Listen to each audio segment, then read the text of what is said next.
तरिए, अरे मना समझ समझ पग धरी। मोहब्बत कभी भी किसी को कहीं भी हो सकता है, किसी से हो सकता है। मोहब्बत गुनाह नहीं है, बस ये है कि आप जब जहाँ रही महसूस किए कि ये बड़ी अच्छी हैं तो उनको मैंने लेटर लिख के दे दिया था। अच्छा। फिर उनका जो प्रेमी है वो हमारा दोस्त निकल गया हमारे घर। जय हिंद, आप देख रहे हैं एबीसी हिंदुस्तान और मैं हूं कुमार बबलू। तो साथियों, इंटरव्यू के दौर में मैं आ चुका हूं डिजिटल बाबा जी से मिलने के लिए। डिजिटल बाबा जी कौन है, अगर हमारे दर्शक नहीं जान रहे हैं तो सोशल मीडिया पे जाकर के यूट्यूब पे या फेसबुक पे आप सर्च करेंगे तो वहां पे बाबा जी मिल जाएंगे। तो पहले मैं इनके बारे में बताना चाहूँगा साथियों कि बाबा जी जो है इस समय बहुत ही चर्चित हैं सोशल मीडिया पे, इसलिए हम उनसे मिलने के लिए आ चुके हैं बाबा जी के पास और बाबा जी हमारे साथ मौजूद हैं। तो बाबा जी से पहले मैं चाहूँगा कि आपसे मिलवाऊं और बात कराऊं कि किस वजह से बाबा जी इतना सोशल मीडिया पे फेमस हैं। बाबा जी बहुत बहुत स्वागत है आपका एबीसी हिंदुस्तान चैनल में। आपको बहुत बहुत साधुवाद, आप बातचीत करने के लिए हमारे साथ जुड़े और एक अवसर दिया कि आपके सभी दर्शकों के साथ हम अपनी बातें, अपना अनुभव साझा कर सकें। बाबा जी, बहुत सारे लोगों ने हमें कमेंट किया हुआ था कि पहला क्वेश्चन जो है बाबा जी से यही कीजिएगा कि बाबा जी आध्यात्म के क्षेत्र में इतना पढ़ने के बाद क्यों आए? आध्यात्म एक ऐसा क्षेत्र है जहां आप जब जाते हैं, आध्यात्मिक ज़िंदगी को जीते हैं तो आप अंदर से भरा हुआ अनुभव करते हैं। हम अमूमन बहुतायत लोग सिर्फ बाहर की दुनिया में घूम रहे हैं, खेल रहे हैं, कूद रहे हैं और लोगों को लगता है कि ये चीज़ें मिल जाएं, वो चीज़ें मिल जाए तो ज़िंदगी भर जाएगी, ज़िंदगी पूरी हो जाएगी, लेकिन ऐसा नहीं है। सब कुछ होने के बाद भी एक समय ऐसा आता है जब मन होता है कि अब इन चीज़ों से हम ऊब चुके हैं तो कहाँ जाएं, क्या करें। फिर तब आपको एक ही रास्ता मिलता है, वो है आध्यात्म का। और वो रास्ता क्या है? वो भीतर अपने अंदर उतरने का रास्ता है। बाबा जी, हमारे दर्शकों को थोड़ा सा अपनी पढ़ाई के बारे में कुछ बता दीजिए। महाराणा प्रताप इंटर कॉलेज गोरखपुर में जो गोलघर के अंदर है, वहाँ से हमने 12वीं तक की पढ़ाई की और विश्वविद्यालय के अंदर रह करके बीकॉम की पढ़ाई मैंने कंप्लीट किया। 2008 में अयोध्या के लोमस ऋषि आश्रम से हम दीक्षा लेकर के फिर आध्यात्मिक जीवन शुरू किए। बाबा जी, जैसा कि हम युवा हैं और सिर्फ यही सोचते हैं कि हमें पढ़ाई करके नौकरी करना है, उसके बाद से शादी करना है, फैमिली बसाना है, मतलब ये चीज़ें आपके मन में नहीं आया? नहीं, ऐसा नहीं है। हर युवा के मन में कभी न कभी एक ख्याल आता है कि वो जब कैपेबल होगा, समर्थ होगा तो शादी करेगा। शादी के लिए उसके मन में एक खूबसूरत बेहतरीन जीवन साथी की परिकल्पना भी होती है। हमारे अंदर भी था, लेकिन 19 साल का जब मैं हुआ और दुनिया को बहुत बहुत बारीकी से देखा, समझा, तो इस तरह का ख्याल धीरे धीरे समाप्त हो गया। मुझे ये समझ में आ गया कि स्वार्थ के इस दौर में कोई आपका सच्चा साथी नहीं हो सकता है। केवल और केवल आप ही अपने सच्चे दोस्त, सच्चे साथी हो सकते हैं। इसलिए जो जीवन मिला है उसमें खुद को भरिए, एक ऐसी ज़िंदगी जिए ताकि किसी मोड़ पर आपको ये अफसोस न रहे कि अरे ये काम अधूरा रह गया, ये नहीं कर पाए, इनकी वजह से मेरा ये काम छूट गया। तो किसने कहा था छोड़ने के लिए? आपको ज़िंदगी मिली है, जी लो ना जी भर के। तो बस वही कोशिश में मैं लगा। तो बाबा जी, कॉलेज लाइफ में जैसा कि मैं जानता हूँ, मैं खुद अभी स्टूडेंट हूँ, गोरखपुर विश्वविद्यालय से ला का छात्र हूँ, सेकेंड ईयर का। तो बाबा जी, हर स्टूडेंट के साथ ऐसा कभी ना कभी होता है कि उसको भी प्यार होता है। तो क्या बाबा जी आपको कभी प्यार हुआ?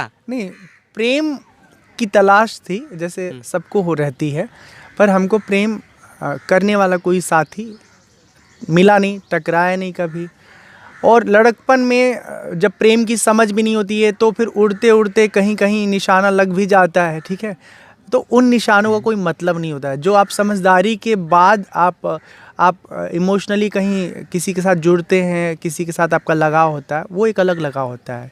तो बचपने में तो खेल खेल में आदमी किसी के साथ उठ रहा है, बैठ रहा है, बात कर रहा है, वो महत्वपूर्ण नहीं रहता अनुभव जीवन। बाबा जी, आपका एक मैं इंटरव्यू देखा था और उस इंटरव्यू में आप बता रहे थे कि 2019 के करीब में आपको भी कॉलेज लाइफ में प्यार हुआ था। तो क्या ये बात कहाँ तक सही है? देखिए, कॉलेज लाइफ में क्या होता है, अट्रैक्शन होता है और सबके जीवन में ये आकर्षण सहज स्वभाव है, व्यक्ति का हो जाता है। एक पुरुष को एक स्त्री के साथ, एक स्त्री का एक पुरुष के साथ, हाँ, तो ये लगाव होता रहता है। और मेरे भी जीवन में, अब मुझे ठीक से याद भी नहीं रहता, मैं बहुत भुलक्कड़ हूँ, चीज़ें भूल जाता हूँ, ठीक, तो कभी कोई चीज़ याद आ जाती है, कोई पूछता है तो सहज स्वभाव होने के नाते हम बता जाते हैं। पर 2000 कॉलेज वॉलेज का तो बहुत सीरियस मामला नहीं था। एक लड़की थी जिनको हम बोला कि देख उसको हम बचपन से पसंद करते हैं, तो हमने कहा अच्छा तो मुझे बताया क्यों नहीं। तो जब उसने बताया तो वो लाइन ही हमने छोड़ दिया, फिर हम अपने ज़िंदगी को अपने तरीके से तो जीने कहीं ना लगे। कहीं मुझे दिखाई दे रहा है कि बाबा जी लोगों को भी प्यार हो जाता है। चरित्र के साथ ईमानदार रही है। मेरे बीते कल का जो अनुभव था वो भी सच्चा है और मेरा आज वो भी सच्चा और अच्छा है। तो मेरे कल का जब कभी कोई जिक्र करेगा तो आज में वो ऐड तो होगा ना, लेकिन इसका मतलब ये नहीं कि मैं जैसा कल था वैसे आज भी हूँ, ऐसा नहीं है। बाबा जी मैं जहाँ तक आपका सर्च किया वीडियो, बहुत सारा मैंने वीडियो देखा है, तो आप युवाओं को आध्यात्म से मैं देखता हूँ कि बहुत ही ज़्यादा जोड़ते हैं। तो मतलब इसके पीछे का पर्पज़ क्या है आपको, और डिजिटल बाबा आपको क्यों कहते हैं? देखिए, पहले तो ये जान लें कि युवाओं को आध्यात्म से जोड़ने के लिए मैं इसलिए प्रयासरत हूँ क्योंकि संसार में हमारे समस्याओं का पूरा हल नहीं मिलता है। आपके पास गाड़ी चाहिए, पैसा नहीं है, पैसा कमा के ले लेते हैं, गाड़ी खरीद लेते हैं। जब सब कुछ हो जाता है, घर हो जाता है, परिवार हो जाता है, पर्याप्त धन संसाधन हो जाता है, उसके बाद क्या? उसके बाद सब कुछ सुकून मिल गया, सबको आराम मिल गया, तो नहीं देखा जाता है। मतलब अक्सर देखने को मिलता है कि सब कुछ होने के बाद भी आदमी अंदर से बेचैन है। जब तक हम स्वयं के साथ नहीं जुड़ेंगे, अपने आंतरिक स्वरूप को नहीं जानेंगे, तब तक हमको संसार की हर चीज़ मिलने के बाद भी सुकून शांति का कभी ठीक तरीके से अनुभव नहीं हुआ। तो इसीलिए मैं कहता हूँ कि बाहर की चीज़ें जो चाहिए उसके लिए कोशिश करिए, लेकिन अपने आप को अपने साथ जोड़ के जानने समझने के लिए खुद कौन हो, आपका स्वरूप कैसा है, आप जब तक ये नहीं जानेंगे तब तक आपको चैन का अनुभव नहीं होगा। ये बात हो गई। दूसरा जो आपका सवाल था डिजिटल बाबा को लेके, उसका मतलब सिर्फ इतना है कि एक ऐसा बाबा जो सोशल मीडिया पर यूथ के साथ फ्रेंडली है और इजी अवेलेबल है। कभी भी आप अपने विषयों को लेके हमसे इंटरेक्ट कर सकते हैं, बातचीत कर सकते हैं। कोई आपके मन में प्रश्न है, सवाल है, तो उसका हमसे आप इंटरेक्शन में बातचीत करके एक समाधान ले सकते हैं। तो आप लोग अगर बाबा जी को, अब हमें लगता है कि सभी लोग जान गए होंगे, और मुझे जहाँ तक पता है कि आप सभी लोग गूगल कर लिए भी होंगे, तो ये पता चल गया होगा कि डिजिटल बाबा हैं कौन। बाबा जी कुछ लाइनें हो जाए रामचरितमानस की, जो आपको लगता है कि युवाओं को उसे सुनना चाहिए। जो भक्ति की लाइनें हैं उसको मैं अभी यहाँ पर कुछ गुनगुनाना चाहूँगा। प्रथम भगति संतन कर संगा, दूसरी रति मम कथा प्रसंगा, गुरुपद पंकज सेवा, तीसरी भक्ति अमान, चौथी भक्ति मम गुण गण करई कपट तजिगान। जय सिया राम, जय जय सिया राम, जय सिया राम, जय जय सिया राम। देखिए, प्रथम भगति संतन कर संगा, जो आपका संग है ना, वैसा ही आपका मन होगा, वैसे ही आपके भीतर का रंग होगा। तो आप हमेशा अच्छे लोगों के साथ रहिए। मैं ये नहीं कह रहा हूँ कि संत का संग करने का मतलब ये होता है कि कोई चंदन लगाए, कोई गेरुआ कपड़ा पहने, उसी के इर्द गिर्द रहिए। नहीं, इसका मतलब ये है कि जो भी बेहतर विचार वाले लोग हैं, जो अच्छे लोग हैं, अनुभवी लोग हैं, समझदार लोग हैं, उनके आसपास रहिए। अपने आप को जब भी कोई दिक्कत हो, कोई शंका हो, कोई कठिनाई हो वैचारिक, तो उनसे विचार विमर्श करते रहिए। बाबा जी आपकी आवाज़ों में तो मैं देख पा रहा हूँ कि जादू ही है, और जो भी भक्त आपके आते होंगे कथा सुनने के लिए, वो संगीतमय हो जाते होंगे।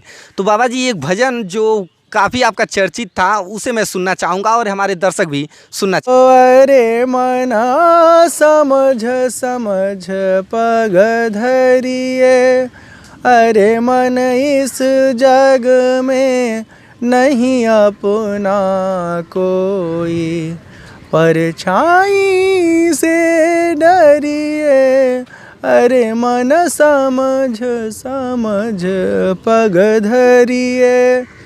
दौलत दुनिया दुनिया कुटुंब कबीला, इन सोने कबहु न करिए, राम नाम सुख धाम जगत पति, सुमिरा अरे मना समझ समझ पग धरिए, अरे मना समझ समझ पग धरिए।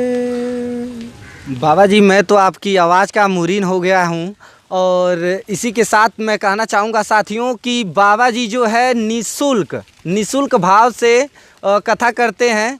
तो अगर आपको भी कथा कहवानी हो अपने गांव में, शहर में, कहीं भी कहवानी हो, जो भी हमारे ऑडियंस है वीडियो देख रहे हैं, तो बाबा जी से संपर्क कीजिए, कमेंट कीजिए। और बाबा जी कैसे आपसे लोग संपर्क कर पाएंगे? हमारा फेसबुक पेज है, आप उस पे जाइए और वहाँ आप देखेंगे कॉन्टेक्ट नंबर है, मैसेज करिए। मैं खुद जब ऐसे फुर्सत में रहूँगा तो आपसे बात कर लूँगा। तो साथियों आपने देखा कि हमारे साथ डिजिटल बाबा जी जुड़े हुए थे और काफ़ी रोचक तथ्य जो अभी तक आप नहीं जानते होंगे बाबा जी के बारे में, उन सभी चीज़ों पे मैंने चर्चा किया। तो साथियों अभी तक आपने चैनल को सब्सक्राइब नहीं किया है तो मैं कहना चाहूँगा कि चैनल को भी सब्सक्राइब कर लीजिए और बेल आइकन को नहीं दबाए हैं तो बेल आइकन को भी दबा दीजिए ताकि नोटिफिकेशन आपको सबसे पहले मिल जाए। फिर मिलते हैं साथियों नए लोगों के साथ नए इंटरव्यू में। जय हिंद, जय Bharat. Thank you for watching.